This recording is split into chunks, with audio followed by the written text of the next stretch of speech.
তোমার সব দাঁড়িয়ে দেখছো কি? ওই চৌবাচ্চা জল দিয়ে হাত মুখ ধুয়ে এসো, যাও। মরিয়েছে আমাদের কবিছর দাদা, চৌবাচ্চার জলে পড়ে হাবুডুবু খাচ্ছে, কবিতা বানাচ্ছে। কি সর্বনাশ, কি সর্বনাশ! তার দেখছিস কি? আরে ছিপ ফেল, ছিপ ফেল! না না না, ফেল! এবার এই বড়শিটা মুখে লাগা! না আমার একটা ছিপ ফেল!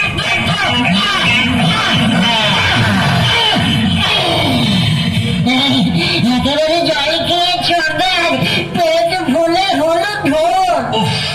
প্রথমেই একটা বাধা হলো, আজ নিশ্চয়ই কিছু একটা ঘটবে।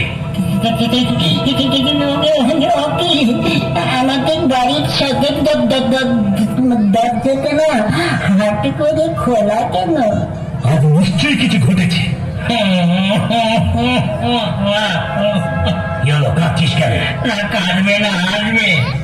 দাদা গো, আমাদের রান্নাঘরে সব খাবার সাবার।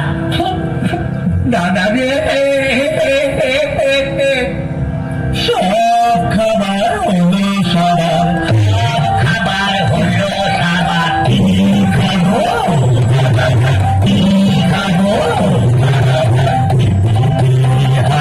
এখন ছোট মানছে মিষ্টি কথার তরকারি দাও, মিষ্টি কথার তরকারি দাও। সবাই শুধু খায়, শুধু খায়। চলো, পা টিপে টিপে দোতলায় উঠি, দেখা যাক ঘরে কেউ এসেছে কিনা। পালাতে হলে সাবধানে পালিও, আবার দেখো কেউ যেন আবার ঠেল ধরে ফেলো না।